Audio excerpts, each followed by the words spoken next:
Greetings, everyone. Once again, I'd like to thank each and every one of you for giving me another hour of your day and another day of your time. We'd like to thank each and every one of you for joining us on the most powerful platform for truth, bar none, anywhere on YouTube. Uh, what is it? Rumble, Odyssey, Locals, Twitter, Twitch, or whatever it may be. Thank you for joining us on this platform, the Red Pill Diaries. And so we're going to try to keep this as a condensed short show. I'm actually in pain. My shoulder is really bothering me. And I had some personal issues I had to take care of yesterday, so we didn't get a live, but we're going to get one today. I want to go right into the situation at hand. There was something that I wanted to talk to you guys about, but the previous show, day before yesterday, as we ended it, I could not talk to you about it, even as we played the news clip. So I want to refresh your memories a little bit and go back to a news clip that we played on the last show. But I want to talk about how America's priorities are so out of whack, so out there, that they don't match the will of the people, nor the national security interests of the republic or even of the empire. It seems like they're always out of step with the people. They're always out of lockstep with what is actually what should actually be viewed as national priorities and national security issues. For instance, we're watching the violence that is transpiring across the Horn of Africa, the Middle East, down in Peru with the protests, all across Ukraine and the Baltics, and the upheaval in Europe, and at home within America's own borders. There is multiple shootings on a daily basis, mass shootings. They even label them in the news as mass shootings, right? It's amazing that these mass shooters, they don't get the label as Christian terrorists or Christian fundamentalists if they so happen to be done by a Christian or someone who has espoused them, because there's no way you can carry out that stuff and call yourself a follower of Christ. But anyway, there is little connection between the religion and the person. But if it is somebody who yells out Allahu Akbar, or if it's somebody that has a name that says Muhammad or Yusuf or Malik or something like that, it then gets associated with fundamentalism, Islamic fundamentalism, or Islamic terrorism. And they continue to use these things. What the government is doing is vilifying a particular religion and vilifying a particular people. This is what they're doing. They know what they're doing because they are the masters of technology and propaganda. They disassociate that from the religion of choice in the nation, but they associate that with the religion in the crosshairs, the hypocrisy. You see how I call the stuff out.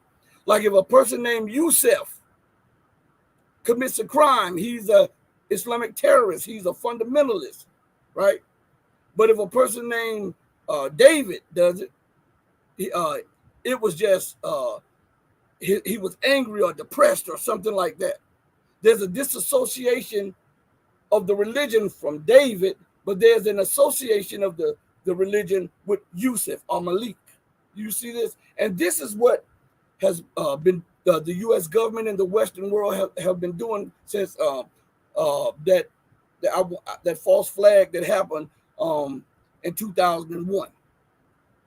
They have been trying to vilify a particular people and a particular religion so that they can push their agenda on the masses. See, if you dehumanize a person and you're constantly bombarding people with propaganda in the negative against a supposed person or people, government, or religion, then you deconstruct their mind. You make them view that person, that people, or that nation, that government, or that religion as not human or not close to your religion. And it kills me with this stuff, because I often, when I'm talking to people, when we have a chance to sit down and communicate with each other, when we have a chance to converse with one another, in an educational manner, just to build, to build bridges. 9 times out of 10, they all concur with my perspective. They always concur with my viewpoint and the way that I break stuff down. You know, so what I'm telling you is this vision from 2001, which it had preceded 2001, but 2001 was the jump off point. And it was to reshape, mold, and refashion the Middle East. But how could you do that? How could you reshape, mold, and refashion North Africa and the Middle East without blowback from the people in your own country? Because they're going to say, why are you going over there to restructure, remold, rebuild, and refashion those people when here at home we need bridges, we need roads, we need streets, we need education, we need healthcare, we need Head Start, we need all of this stuff. We need heating aid, home aid, rent aid, energy aid, everything. So how can I get the people on board with me? Well, then I vilify a people. I use a pretext. Remember that prior to 2011, they were looking for a pretext. This gets left out. They were looking for a pretext to go into North Africa in the Middle East and reshape and remold that area into its image and into its likeness. This is what the U.S.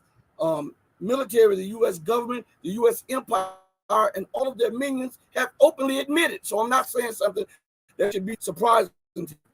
That is the case.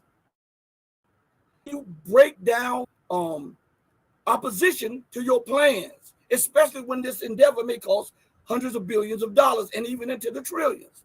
Well, what you do is you dehumanize. You use an event, whether it is a natural event or a false flag event, most likely a false flag event, and you run with that false flag event to break down resistance to your plans. And when you put your plans in motion, you only reveal so much of your plans. And you only reveal them as needed to further your goals of remaking, rebuilding, reconstructing that area of the world into my image and likeness. Why is that very important? It's because America and the West wanted to do this. They had a plan to move on 7 nations in 5 years, or 5 nations in 7 years, or something like that, according to Wesley Clark, the former NATO Allied Supreme Commander. He said that. He said that the United States wanted to move on, 7 Muslim countries in 5 years, or 5 Muslim countries in, I think it was 7 in 5 years, right? And it is no coincidence that they start ticking off the box with these nations, right? If you look at the nations that were attacked and the nations that were bombed, these were nations on that list. One has escaped. That is Iran. Why am I telling you this? And why did the media drop the ball on this? Right? Why?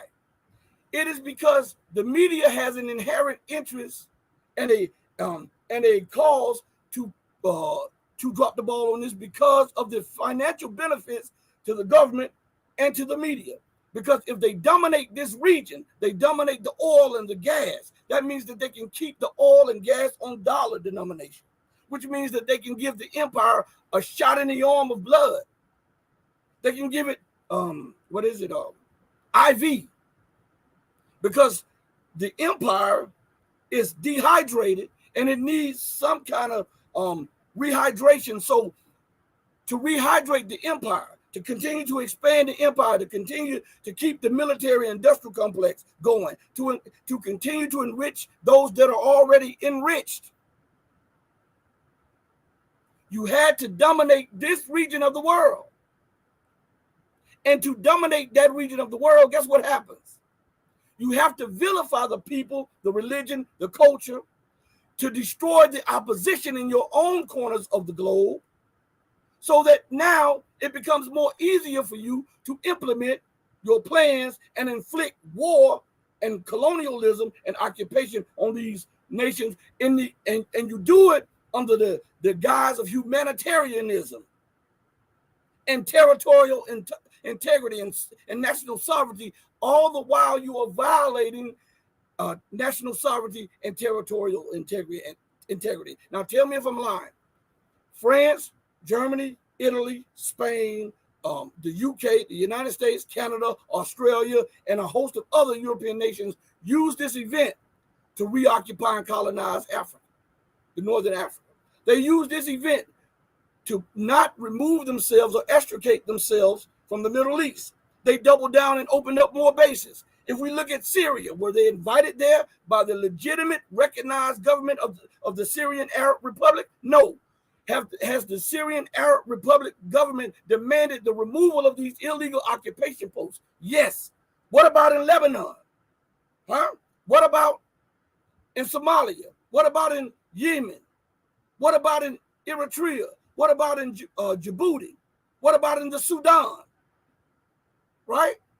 So if you vilify these people, their religion and their way of life, it becomes easier, more palatable for the Western population to accept imperialism and colonialism draped in humanitarianism.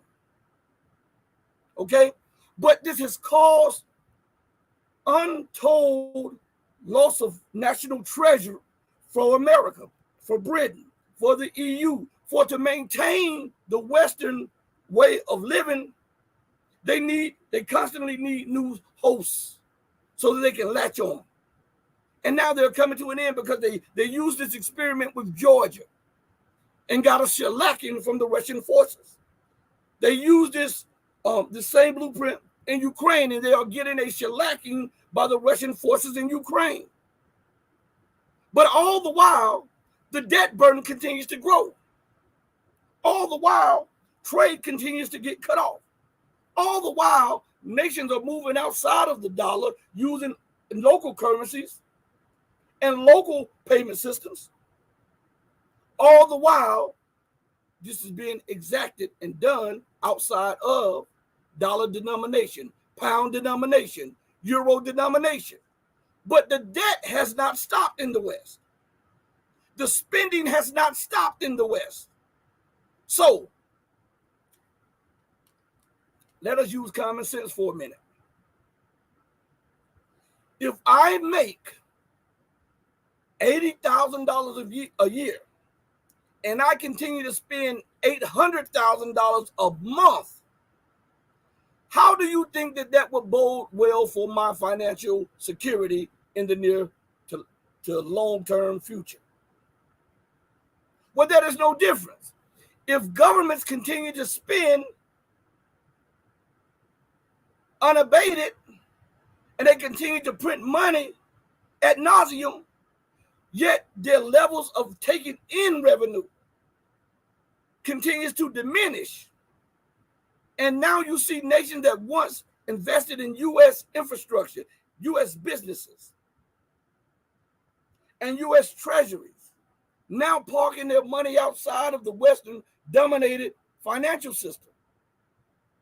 How does that bode well for me and my allies when we continue to spend and we don't have the wherewithal to stop spending because we need this money or else everything stops? How do you think that's going to end?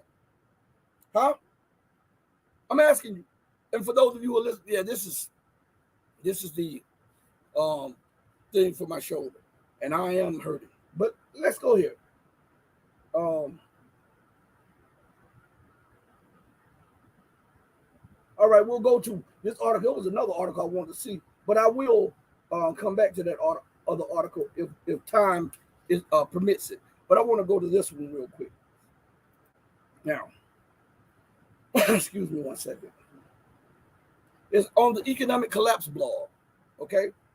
And the title of it is this: it isn't just the economy that is on the verge of collapse. This article was published May 31st, 2023 by Michael Schneider of the Economics Collapse blog, okay? And I'm reading it for the first time with you. So let's go. He says, we are in far more trouble than most people realize.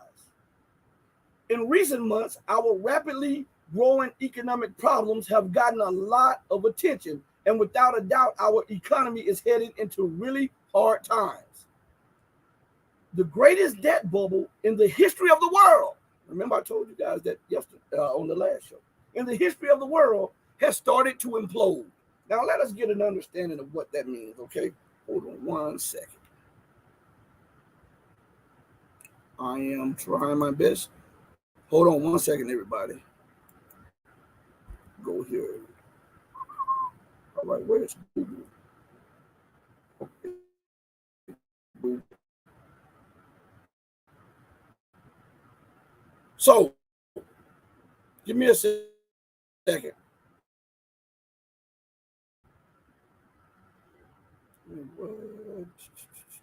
I'm looking for something right here. Google, I guess scrubbing it. Yeah, Google's scrubbing it from its history. It's all good. Google is tripping.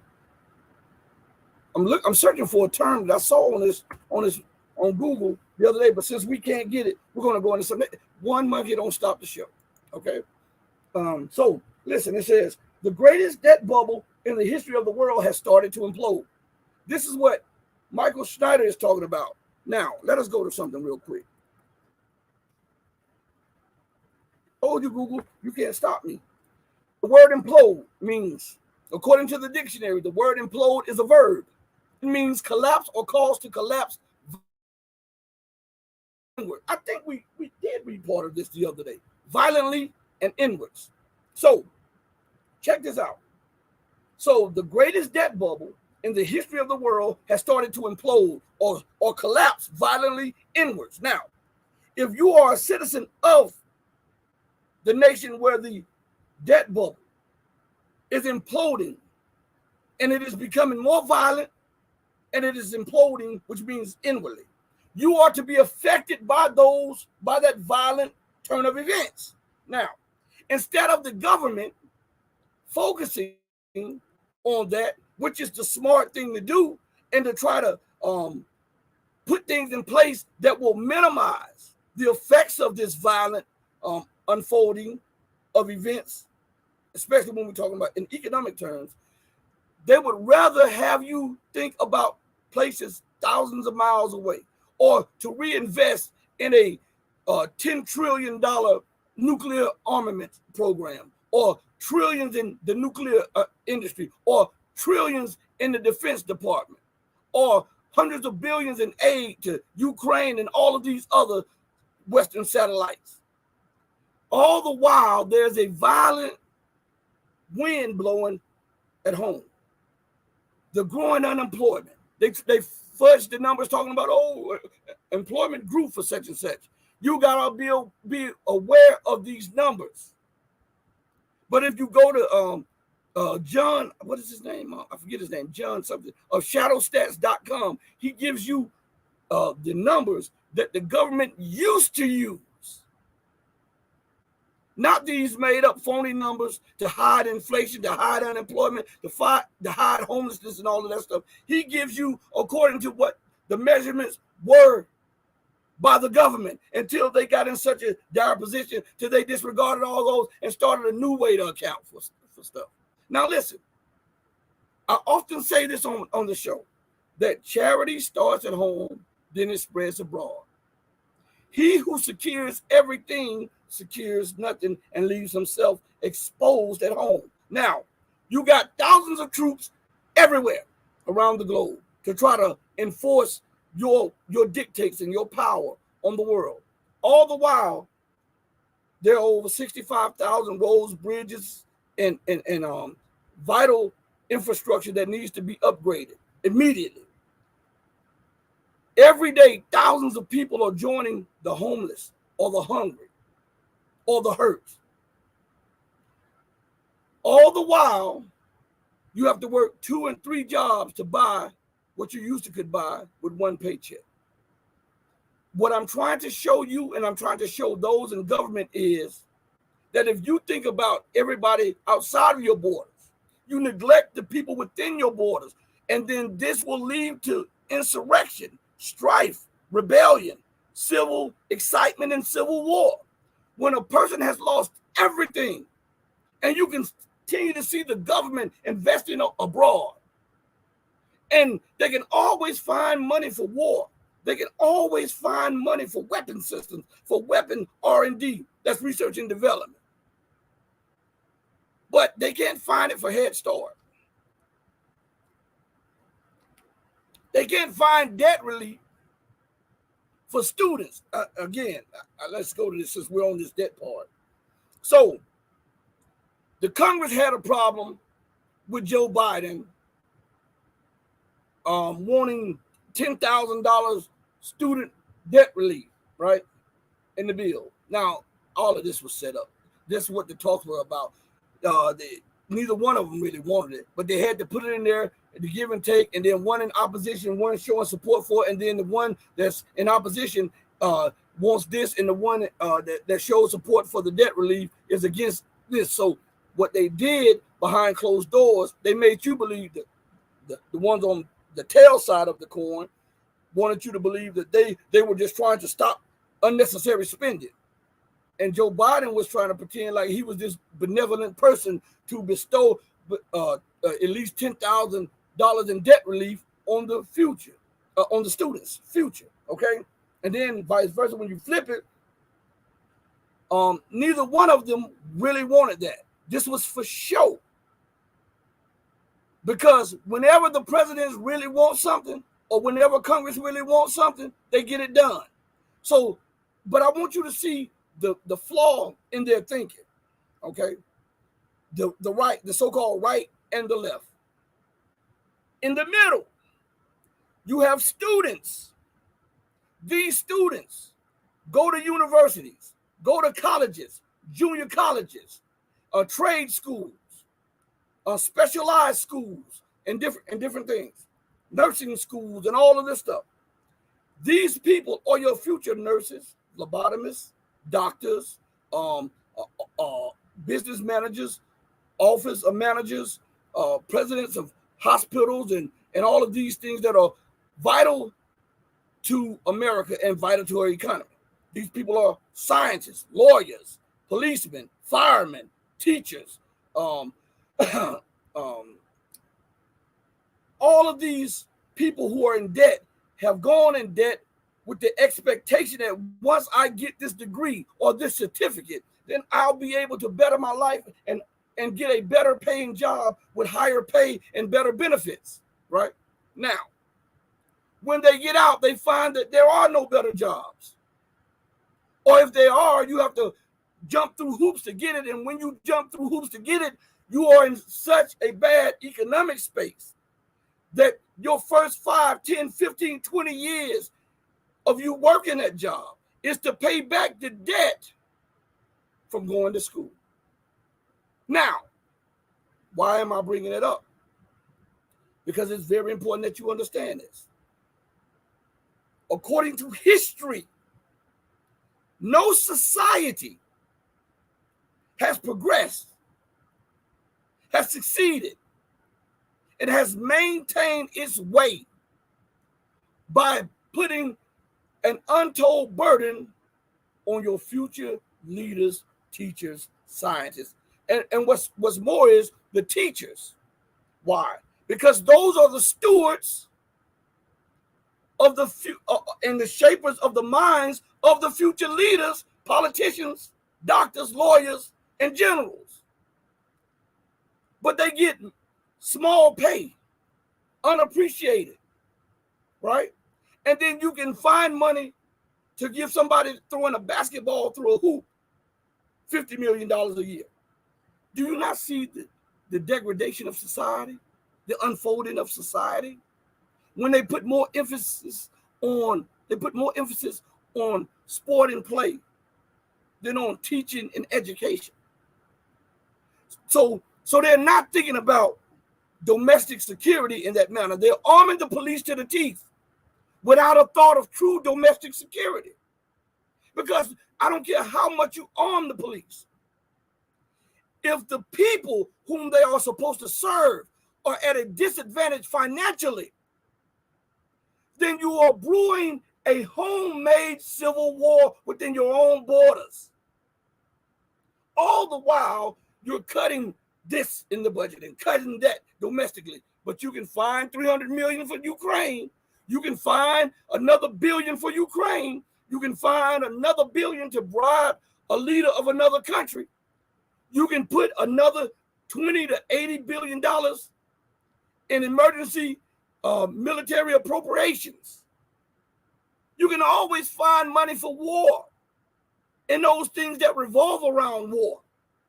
But for the benefit and the dignity of your own civilians, you can never have that hard to find a way to find them a place to stay, to eat, to give them a job so that they can have dignity. Let's see how that works out. Let's go further. He says, the greatest debt bubble in the history of the world has started to implode.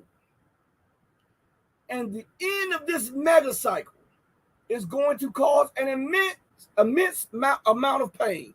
As I told you guys, when I talked to Gregory Manorino, go sub to his channel. Also, sub to his Trader's Choice. You can go to traderschoice.net. You can also find him on YouTube. Gregory Manorino told me that when this debt bomb finally explodes, the ramifications will be such that it would wipe out more life than a nuclear exchange. So people will die. Think about this. Think about this. It's one thing when you're hungry. You can make a way because that's you. But what if you have 2 children? What if you have 4 children? What if you have custody of 4 children plus 4 children? Or what if you have a family of 8 and there's no food in the stores because America has embargoed everybody, so when war comes around, guess what? She gets embargoed. What about the people who have been practicing for war for years, who have served in the military, and when the debt bomb goes off and you can no longer afford these extravagant bases around the world, and you have to bring home these troops from their military excursions around the world. And when they come home, they find that they no longer can afford to pay their mortgage or their rent. They can no longer buy Similac for the children. They can no longer buy food for the family. They can't pay the light bill. These people have been trained for war.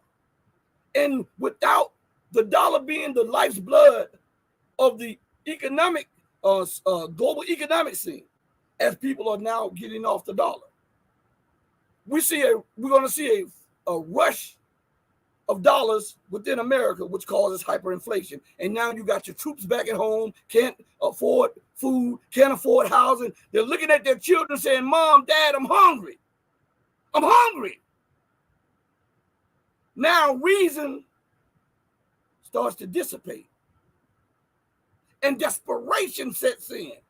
Because it's one thing when it's you.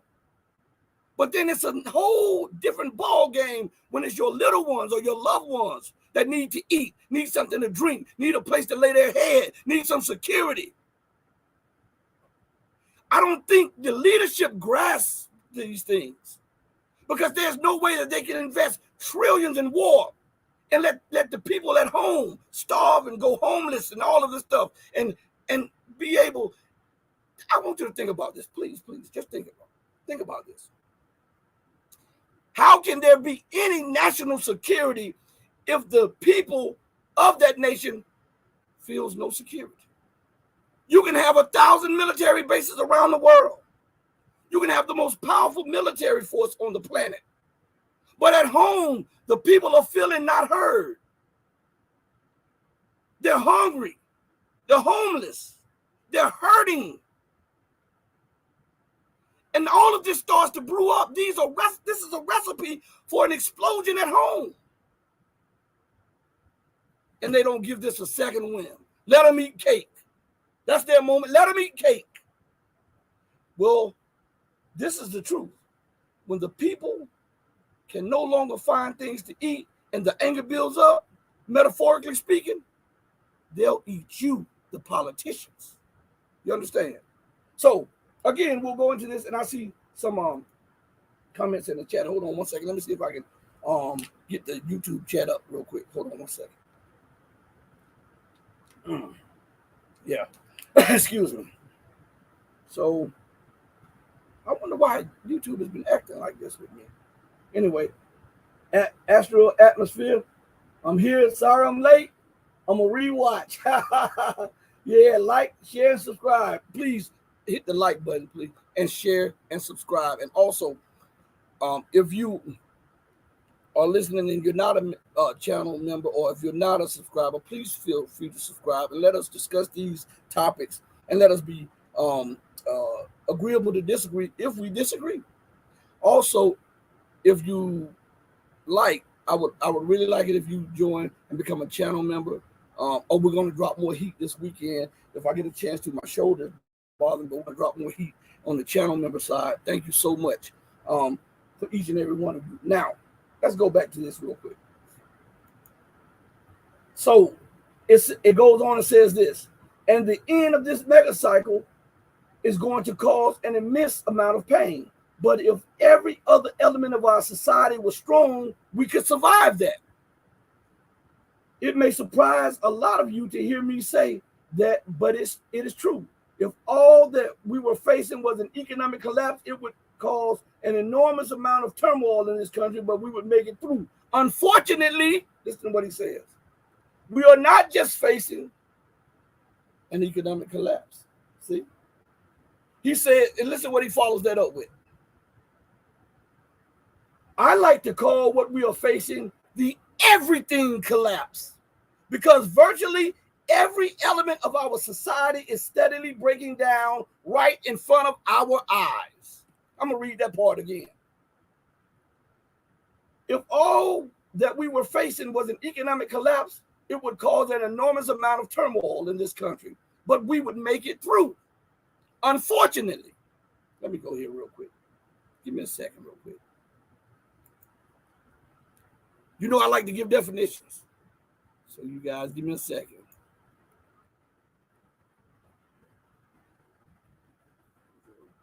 All right, here we are.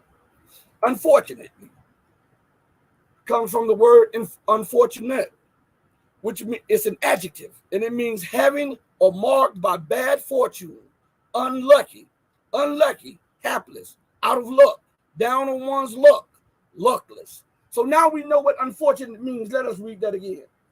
Unfortunately, we are not just facing an economic collapse. This is what he says, unfortunately. Then what are we facing?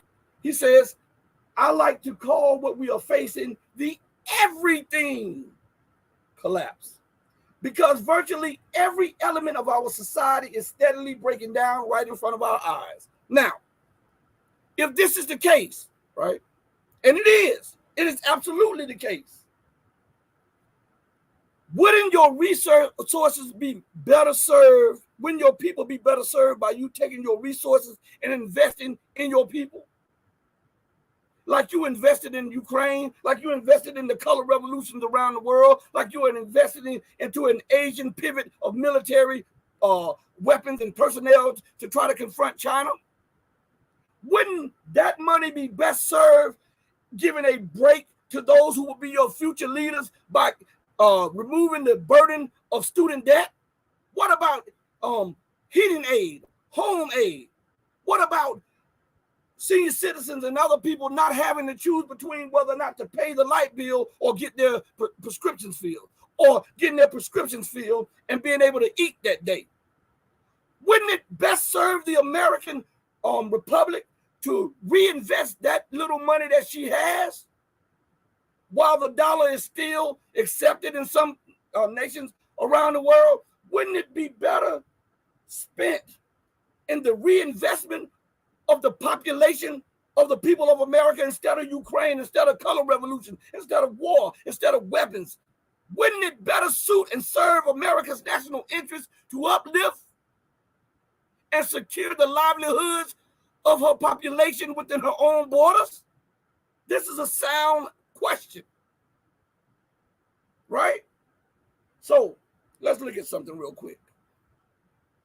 Meaning of unfortunate we looked at. Now let's look at the meaning of everything. because he says that I call this the everything collapse. Everything is a pronoun. And it means all things, not some things, not most things, not part of the things, but it means everything, all in all things of a group or a class, every single thing, the whole lot, each thing, every article, every item. So when we're talking about a collapse that is going on, we're talking about on every level in American and Western society, everything, the culture, right? The way of governance, whether it be on a city or county or whatever scale, everything is collapsing. The job market, the housing market, right? Wall Street, everything is collapsing. America's having her time in the sun with the dollar being the global reserve currency. That's collapsing. America being the #1 economy, that's collapsing. America being the largest exporter, that's collapsed. America being the largest importer, that's collapsed. America being the largest oil consumer, that's collapsed. America being the largest gas consumer, that's collapsed. America being the #1 nation in education, that's collapsed. Everything that she once dominated in is being uprooted, and yet she can still find money for war, color revolutions, overthrow, assassinations, and provocations. How the hell is that serving her national security? You tell me that. So check this out. Before I go further, since I'm talking on national security, I want to bring to light something. So earlier today, I went to pick up my daughter from work. And so she and I were in the car. Well, actually, I was sitting out in the car waiting for her. She had come out to the car and we talked for a minute. And she said, Dad, I'll be out in like 5-10 minutes. Give me 5 or 10 minutes. I said, okay. So while that was going on, I was listening to news on YouTube, all right, over my stereo system. So I was listening to Alex Christoforou of the Duran, all right, and he was talking about Belarus's president. Well, some people call it Belarus's president. All right. Matter of fact, hold on one second. Let me pull this up real quick. Hold on one second, everybody. He was talking about how Lukashenko, the president of Belarus, and part of the two states that comprises the union state of Russia and Belarus. Okay, a lot of you don't know that, but that is what it is. So that's why I like to give definitions and I like to go into certain things and not just leave it out there. But so Alex Christoforou was talking about how the Belarusian president, I had already read it, but I heard him say it, but I had already read it. The Belarusian president was talking about Russia should have already gone into Ukraine in 2014. And then he was talking about the pros and cons of that. It's amazing. The reason I brought that up, it's amazing because if you notice, if you go back to our shows the previous months and even the previous year or so, we brought up that multiple times that we were shot down when we were talking about that. And we said that Russia had the Ukrainian army on the ropes, but Putin gave in to the demands of the West, thinking that it would be a negotiated peace settlement, when he should not have stopped the people in the Donbass for going all the way to Kiev and having a regime change themselves, right? And then the pros and cons we brought out is maybe Russia's economy wasn't strong enough to withstand what they're withstanding now, and maybe they were almost done with the hypersonic weapons and all of that stuff, and they were just waiting to bring them online or whatever, and they had to build up a stock of them. We talked about all that, but it's amazing, a year after we talked about it, everybody else is talking about it. Even Lukashenko is taking some of what we said and is saying, go read the article about it, and then go back and listen to some of the stuff when we talked about this. It's amazing, right? But of course, we're small platform. We won't get any credit for it, but it's okay so long as the truth gets out. Okay, but I just had to bring that up because when I heard the conversation about it, the first thing I did, I smiled. I said, you know what? Thought travels. Look at that. We've been talking about this. It's been on Rashid and my mind for the longest, and we've talked over it multiple shows, multiple sessions, and it didn't get any traction with anybody. And now all of a sudden, everybody's talking about it. Everybody's talking about it, which I'm thumbs up for that. I really appreciate people talking about that. But to be honest with you, the conversation and that thought, that line of thought came from this platform. That is the truth. Now, and if you don't believe me, you can go back and just go back and listen to some of the older shows, and you'll see what we're talking about. We even go into detail on the pros and cons of that back then. All right, but again, Lukashenko was talking about that, and I was like, they are getting fed up. They are, something is escalating. For him to openly say that, especially at a time when he openly stated that NATO and the U.S. are trying to have another color revolution to overthrow the president of Belarus, right? This shows you that something is up in the intelligence community, and there's something up in the security states for these securities, for these nations, excuse me, and their security. When you see stuff like this and when you hear stuff like this, you have to look at it from a distance and say, oh, I see why America's losing on the battlefield. She's losing at every turn, so desperation sits in. NATO is losing at every turn, and we see that everything she's trying, it's making things that much worse. America can't just come out and say, you know what, listen, I made a mistake. I did this right here. I apologize for it. I was wrong in that. Everybody, please stay on the dollar. I'm going to return all of this stuff here.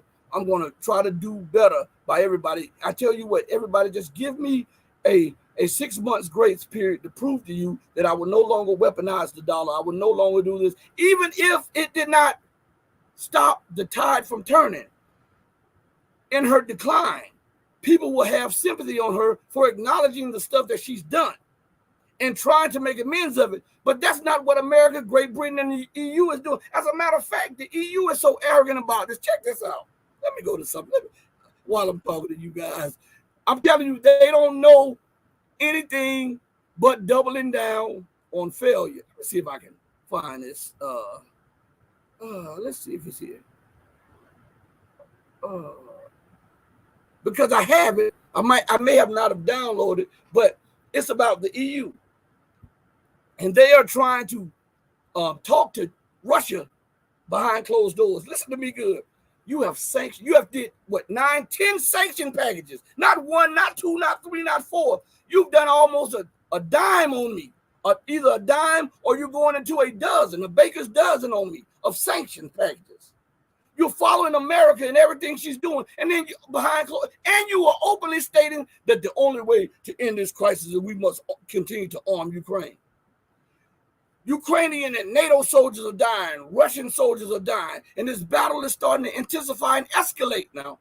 And all while that is taking place, you want to give Putin a call behind closed doors and ask him if he can spot you some oil and gas, because the markets are getting tight and Europe is running out of oil and gas. Man, if you don't get the hell out of here with that madness, listen to me good. That is tantamount to the rapist asking for mercy from the victim. Do you understand? While raping the victim, please, and the victim has now gotten her hand on the gun. Now you beating her in the face, you've broken her leg, she's got her hand on the gun now. And I'm not advocating violence, rape, or anything. So I have to say this before this system in YouTube picks that up and starts saying I'm advocating, but I'm not advocating it. And the victim now finds a chance to get you off of them. They have come into contact with a gun, and now you're begging them, please don't shoot me. You've raped them. You've swollen her face.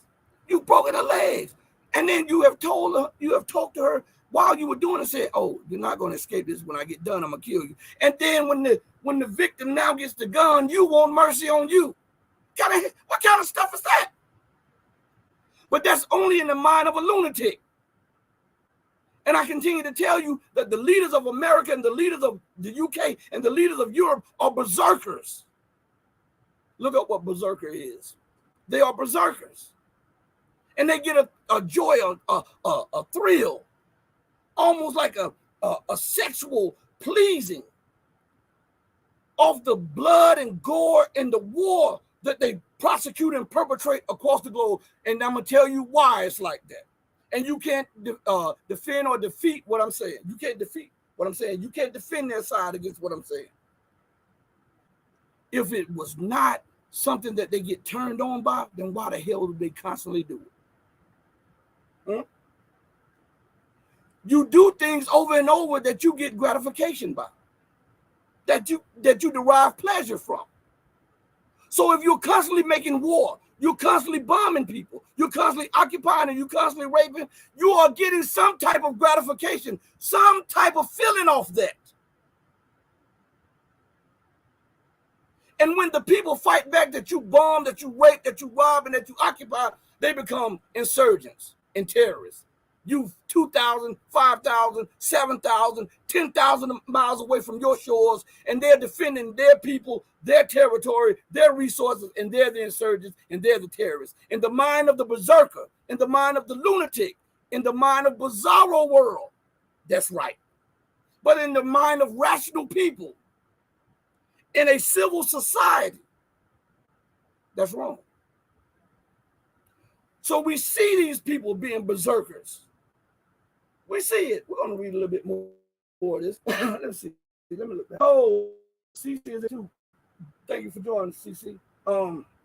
Everybody is, hopefully everybody is well too. I'm doing pretty good. I'm going to keep the show down to a minimum today because I took some pain medicine for my shoulders.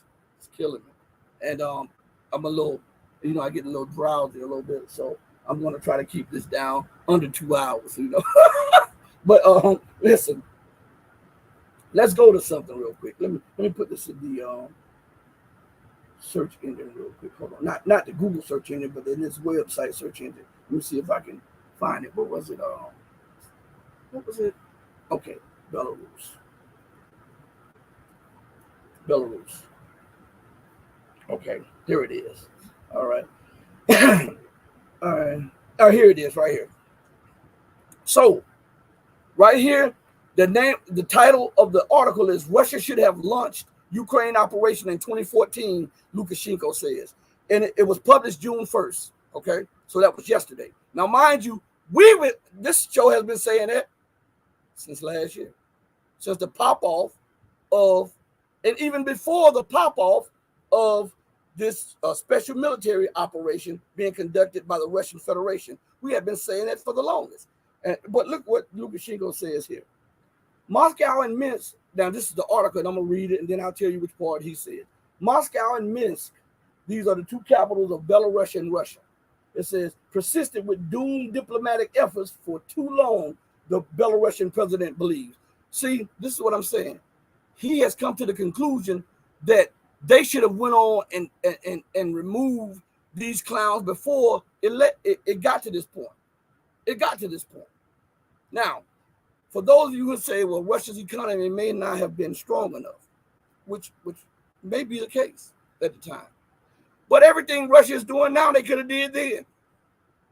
Only with less loss of life. If Russia would have gone in, listen, here's something right here, a scenario that nobody talks about. And this is one of the scenarios that I brought forth when we talked about this last year. If Yanukovych, the world recognized Yanukovych as the legitimately democratically elected president of Ukraine, when he was ousted and backstabbed by the EU, Britain, France, and the US, before he left office, he should have written a presidential memorandum and a presidential executive order stating that the Ukrainian nation has been penetrated by foreign forces, and we now authorize Russian forces to enter the Ukrainian Republic. Russia could have gone in and ousted the coup instigators and the coup perpetrators, And it would have been done legally under law because Yanukovych was the democratically elected and recognized president of Ukraine. And if he would have gone in there and done it, the situation here could have been blunted. I'm not saying could have been completely stopped, but could have been blunted. And having a man that leans more towards Russia than the West is better than having this fool that's in office right now that just does anything that the West tells him to do. But again, we talked about this last year, but this is now becoming public conversation now. And this is what everybody's saying. But we talk on this platform. Rashid and I talked about this ad nauseum. Okay. So again, now let's go back to something. Because we haven't gotten off the economics. All of this plays into the economics. Remember what I just asked you? What if America stopped what she was doing and say, listen, we realize that we're the greatest debtor nation in the history of the world. And we realize, and they don't even have to openly acknowledge the hell that they have raised on earth. They could say, and we realize that some of our policies may have inadvertently did X, Y, and Z. So right now we want to show a measure of goodwill to Africa, to Latin America. The reason I said those two nations first, because those are the two nations, that two regions that have been pillaged and destroyed most by America. So we're saying Africa, Latin America, the Middle East, Eastern Europe, and Asia. We want to show some symbol of goodwill. We will now pull bases back. We will pull bases back, and we will have a demilitarized zone. We will also pull out all of our covert operations in these areas. Now, you say, well, that may be a detriment to American national security. What can be more detrimental than alienating everybody? Huh? You tell me that.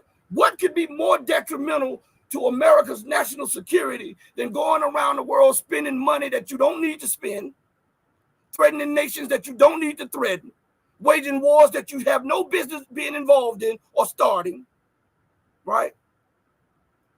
And killing people. What can be more of a national security threat than those things?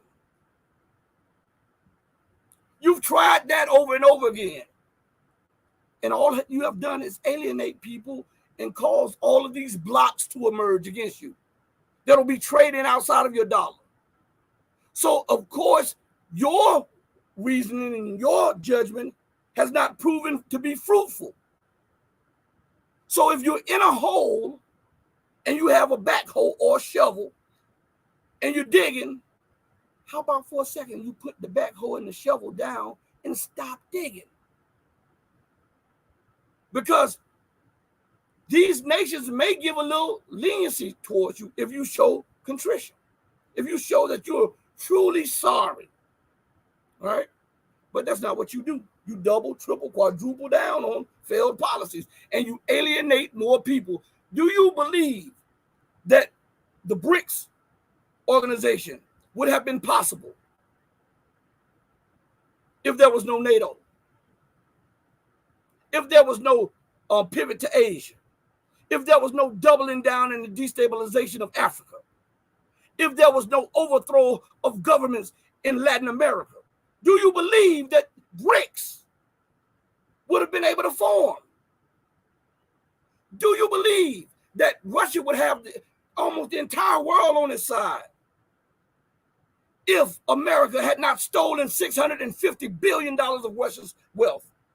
If America would not have constantly expanded NATO up to Russia's borders? If America would not have constantly ignored the national security interests of Russia, China, Iran, all of the Middle Eastern nations, Latin American nations, African nations, and even to our own allies in Europe? Do you believe that these alternative blocks of trade blocks and currency blocks and political blocks would have been feasible if America would not have alienated, intervened, and tried to overthrow these leaders, governments, and nations. So we know that these are a manifestation of American and Western policies, right? And if these are a manifestation of American and Western policies, and you continue to double down and triple down and quadruple down on these failed policies, and you continue to bump your head and scratch your head and say, well, why is things getting more bad for me? Why are they getting more intense for me? Why is my situation become more and more precarious by the day? If you pay all these think tanks, all of these prognosticators and geopolitical analysts and strategists to think for you a way out of the situation, and all of them have missed the boat. I can tell you a way to do justice by the people that you have been unjust to. If you show that you are sorry and do right by the people that you've wronged, then maybe that can be a bludgeoning force for your collapse and fall. But we know for a surety that the policies that you enact and that you have enacted and that you are pushing to enact have led to failure, are leading to failure, and will lead to failure. So what do you have to lose by doing something altogether new? What do they attribute to Einstein? Doing the same thing over and over and over again and expecting a different result is what? The definition of insanity, right? Well, you need to go and call your politicians, your leaders, and your men of war and women of war, and tell them to stop bumping their head against a concrete wall, doing what is considered to be insane. Is that not right? I mean, this is reality. So, again, let's go and read something. Because all of this takes money. To wage war against Russia takes money. To supply Ukraine with arms takes money. To be the political mouthpiece of Ukraine takes money. You know, to promote propaganda takes money. The research and development for more weapons takes money. To be a caregiver of a government that is fiscally bankrupt. This is what the United States and the West, they're caretakers of the Ukrainian government, and they pay the salaries of the Ukrainian government and those mercenaries. So to do that takes money. To deploy troops and weaponry to NATO territories takes money. To prosecute and persecute wars take money. To have military bases around the globe, at least 1,000, takes money. Now, if we were to take that money from those things that you love to do and use common sense and invest them in the very people you claim that you're promoting their security abroad, things would change so magnificently for you. Because the money would be put where it's supposed to be put. The people that you are bothering would be left alone, and they would be able to tend to their business. And when a person is tending to their business and they're so into their business, they don't have time to think about you. You become an afterthought. So you don't have to worry about the influx of terror because you're not doing the thing which produces terror. You don't have to worry about the making of war when you're not making war and provoking war. You don't have to worry about the use of nuclear weapons when you got 2,000 to 4,000 in your arsenal and nobody would use it against you. Now you can focus within your own borders. But the time is quickly running out because now the people who funded the government, those nations that you're trying to pivot towards, to make war with, to break up, to balkanize, to weaken so that you can maintain your sway, they now have a new game in town. And the game does not have the dollar written on it.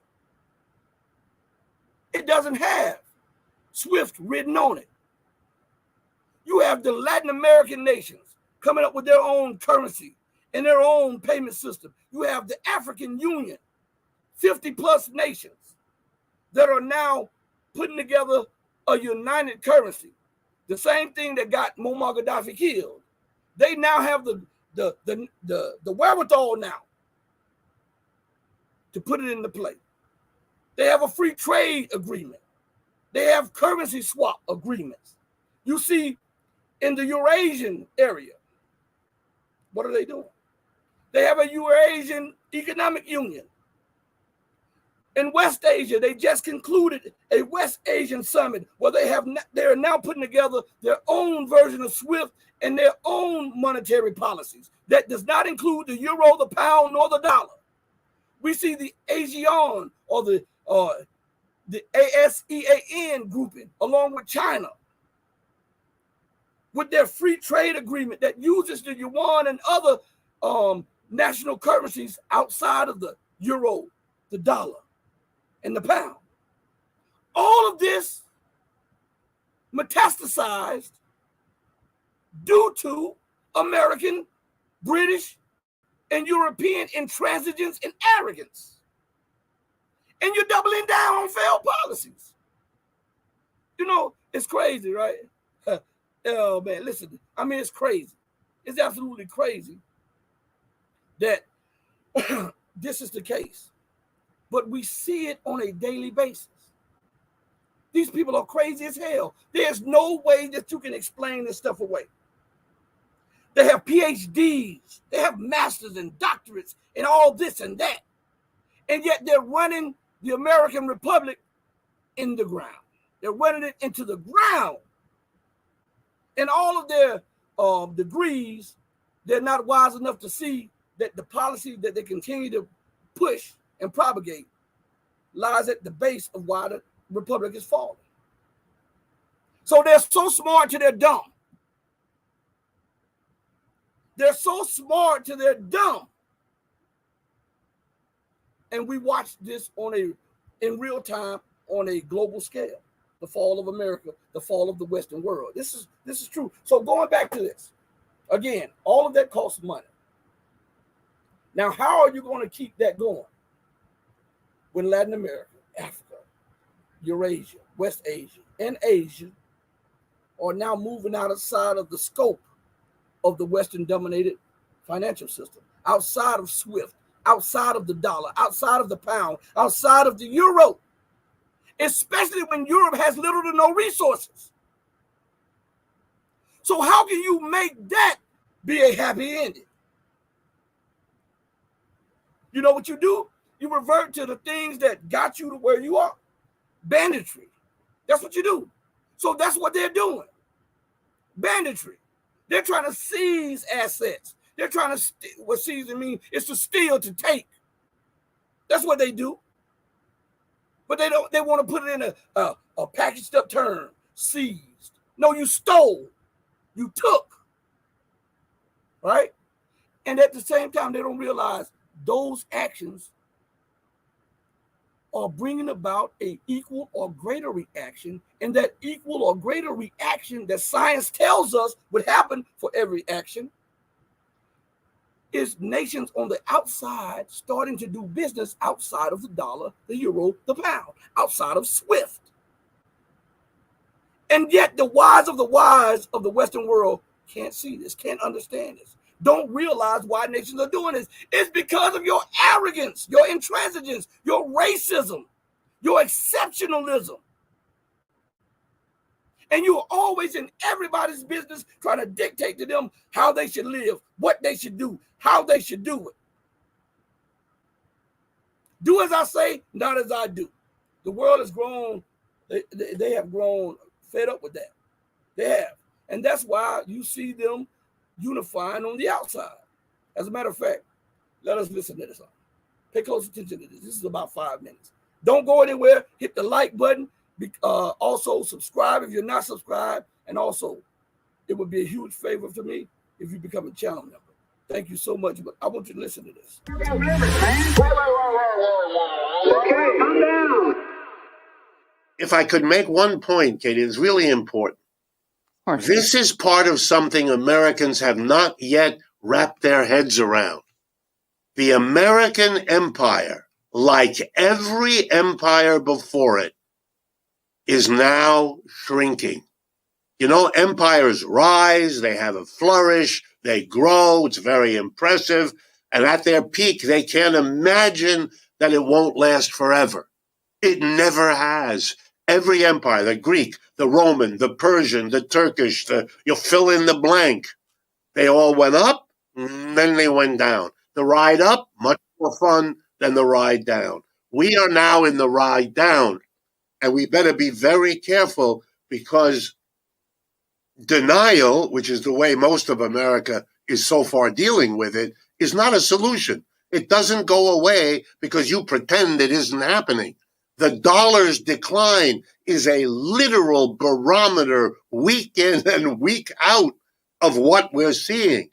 The failure in Ukraine is another one. I mean, you've got to see, we didn't win in Vietnam. We didn't win in Afghanistan. We didn't win in Iraq. You can dance around it 20 different ways, but it is the truth. This is not an argument about who's the good guys and the bad guys. I'm just explaining we are not facing a decline that is underway and that is showing us its face if only we're willing to see it. And we could have a, quote, decent soft landing. Empires do not have to go out in a horrible explosion. They can decline. Britain, not that they're a model, but after trying twice to stop the United States in the War of Independence and again the War of 1812, the British figured out we can't do this militarily, and they came to terms with their decline and being replaced by the American empire. I don't know what's coming next. I don't know whether the Chinese will be the next empire or whether it'll be handled in a multinational way. And there's some evidence in both directions. But the United States is not able to do what it did. And one of the greatest mistakes empires in the past have made is overreaching when they can't do that anymore. And my fear is we're at a very delicate point in that process, hampered by a denial of what's going on that periodically frightens me. So if our politicians could get out of the state of denial and face reality, what would that look like? What would this soft landing that you just described look like? They would have to sit down at this point, either with China or with China and what we call the BRICS, this group of nations that are really working well together. China, India, Brazil, South Africa, Russia. I left out Russia, right. And there's a dozen other countries that have applied. So they're going to become much, much bigger in the next 12 to 24 months. You'd have to sit down with them and work out a live and let live arrangement. You know, the world needs a lot of things produced. Americans can produce some of them, Chinese can produce, and Brazilian. We'd have a much better world if it were more generously distributed. It shouldn't all be in North America and Western Europe. That's a legacy of colonialism we should better put behind us. If more of the different parts of the world really are integrated, they'll be less likely to be tempted to do militarily what they really can't afford. That's already underway. We might have done terrible things vis-a-vis China if we weren't as dependent on the Chinese as we already are. Look, from the time that Kissinger and Nixon went to China and reestablished relations with them several decades ago, until 10 years ago, the United States and China were helping each other. We're trading a lot. That's when a lot of American companies invested in China, et cetera, et cetera. We were able to live together. Those were years of great prosperity in the United States and great economic growth in China. My feeling is, look, we have much to gain and we can avoid a terrible loss. A war? Are we serious? Are we going to have a war around Taiwan, in China, in the South China Sea, at the same time that we're fighting a war in Europe? Really? With countries that all have nuclear weapons? This is crazy. We can't afford to do it, and we ought to stop trying. The wealth of the United States is a great incentive for other countries to meet us halfway. Let's use the wealth to have an attempt at least.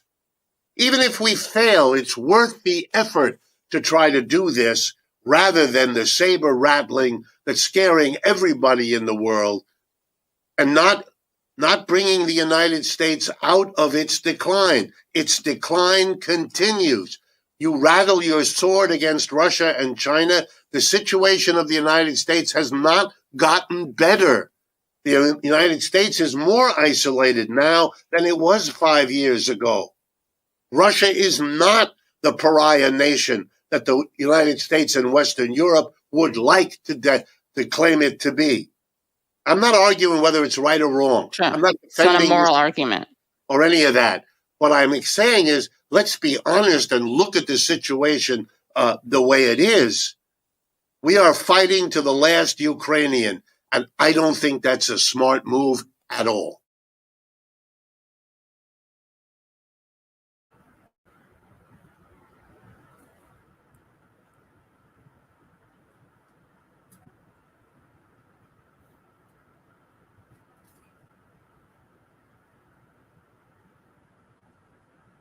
I had to put that up there because I don't want no problem with YouTube or with the copyright and all of that stuff like that. I don't want nothing like that. And we're supposed to be able to use this stuff to teach and to examine. So I put the copyright law up there so we won't have any problems later on. Now, isn't it ironic that he was saying some of the stuff that I was saying to you all? See, I don't think there's any grown-ups in Washington, D.C. because they act like spoiled children. If it doesn't go my way, I'm taking the ball home and I'm leaving the court. But they don't realize that America today is not America 30 years ago. China today is not China 30 years ago. Russia today is not Russia when the Soviet Union collapsed. But in their mind, everything is still skewed towards American dominance. This is what I'm saying. And it's leading the world off a cliff. Now, I did find something similar to what I was telling you all about the European Union. I'm going to bring it up. For those of you who will join us, I would like if you go back and look at the show again, and then you'll understand what I'm talking about when I'm talking about this clip about Europe. Everybody just bear with me. I'm going to play it. Where is it? It's something similar to what I was telling you about Scholz, the Chancellor of Germany. I want you to listen to this real quick.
Let us look at that.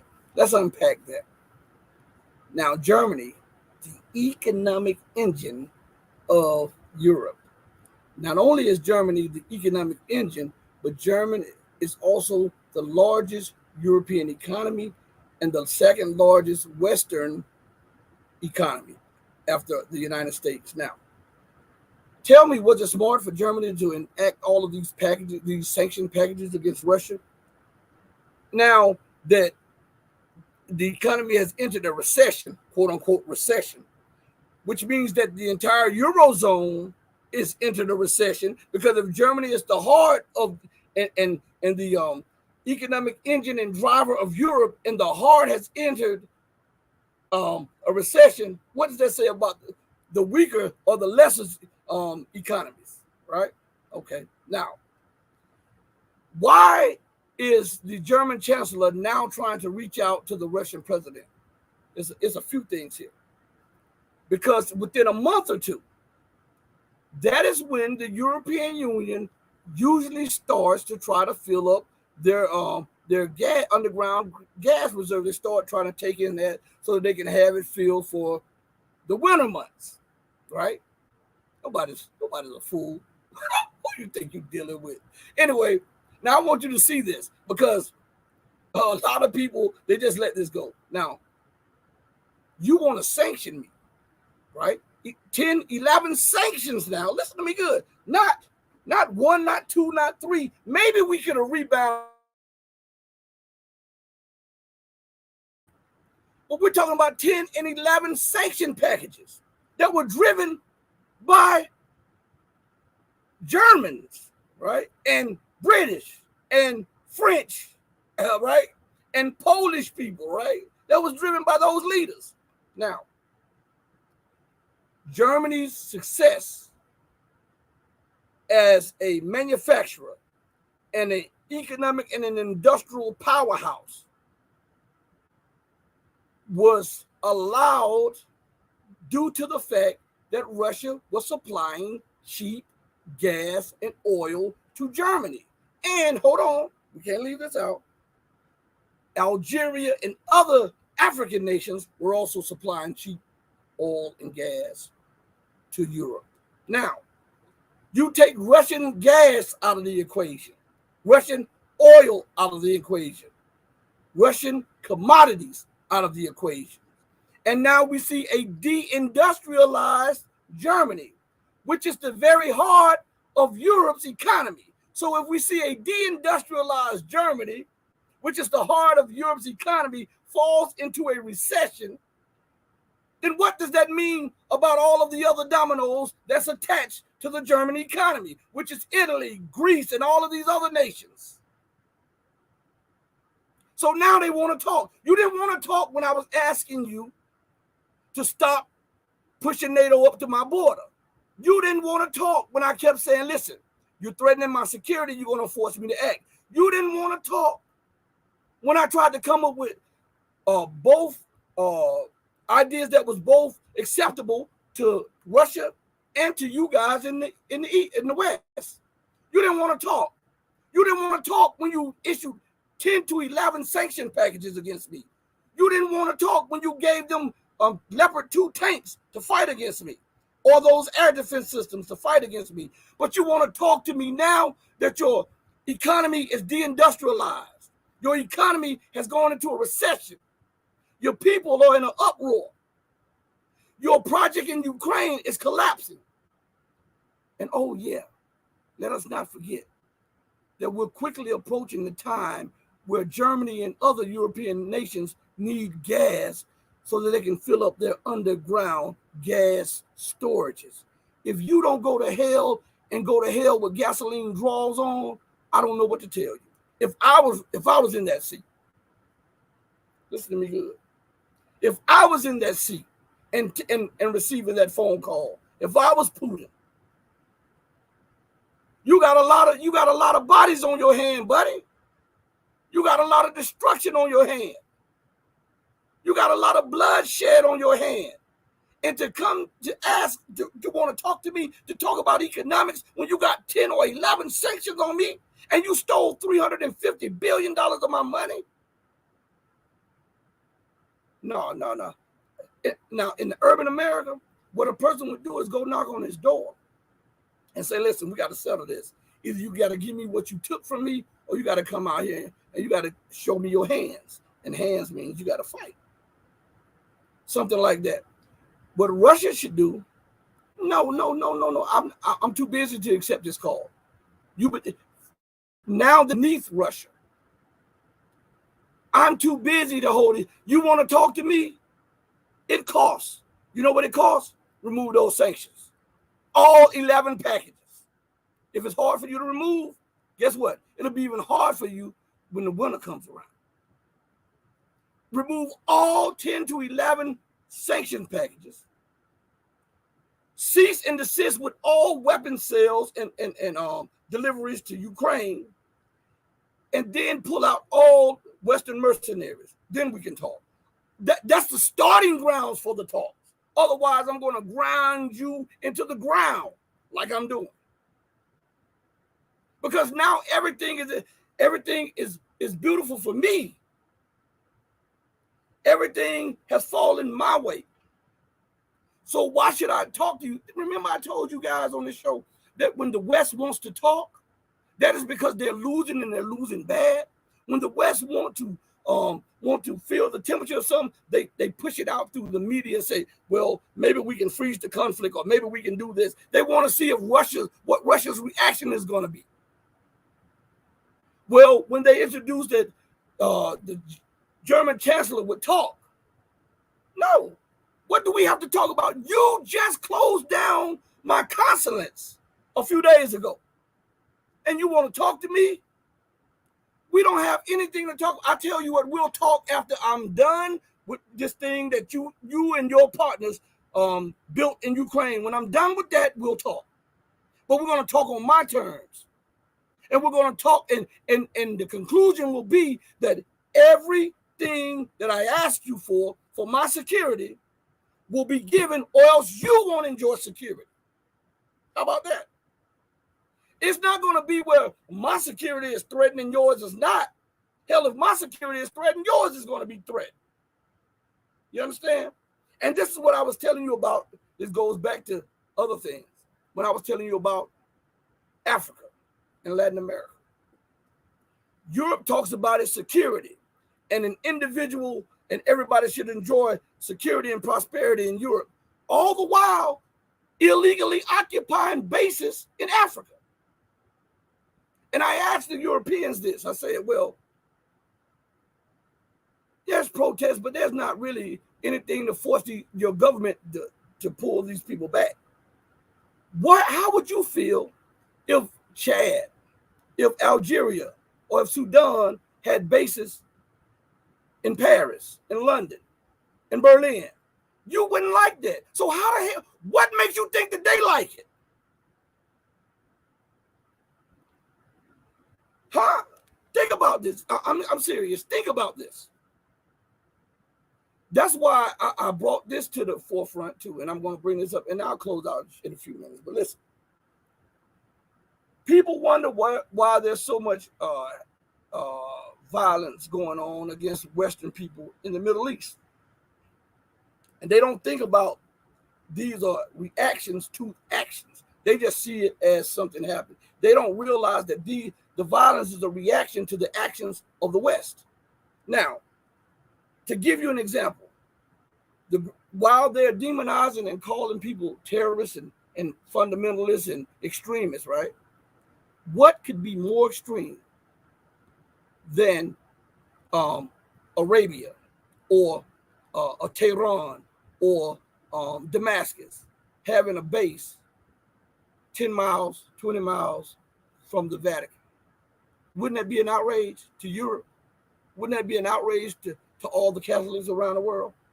Wouldn't that be an outrage? Of course it would be. But if you look at it like that, then why aren't you outraged that America has military bases, Britain has military bases 20 miles from the holiest cities in Islam, from Mecca and Medina? This is what I'm saying. When it affects you, it's an outrage. It's terrorism. when it affects others, oh, they got to deal with that. They're just violent. The hypocrisy of the West, this is what's coming to boil right now. The hypocrisy and the arrogance of the West is what is boiling over now. And we see it in everything they do. Think about it. I want you to just think about that for a minute. What if Tehran, Damascus, and Arabia had military bases? Not one, multiple military bases outside of the Vatican. Rome, the seat of Western Christianity. That's the seat of Western Christianity, the Vatican. This would be unacceptable in the Western world. There would be outcries and everything. And not one outcry, and it's become acceptable when the West puts military bases outside Medina and Mecca. Why? Just why? I'm asking. Why? See, I point out these inconsistencies so that you can see why the trouble is brewing, why you can see the manifestation of violence and bloodshed and war. You cannot keep doing these things and expect for it to be peace. How the hell can you make peace when the same order in which you're trying to make peace is the way you made the war? Huh? It's just not right, is it? And it doesn't fall like that. Listen, I know I kept you guys long enough, but I thought I was going to keep you. My shoulder is really giving me problems right now. I'm about to go ice it down.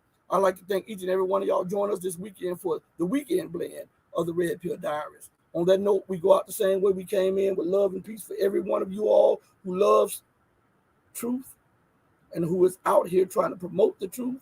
But remember that God, the true and living God, he will always love you better. Until I next talk to you guys, and until we next speak again, stay strong, stay true, but above all things, stay righteous. I love you, and I got to say this. Mama, your baby boy loves you more than life. Deuces, everybody. I'm out.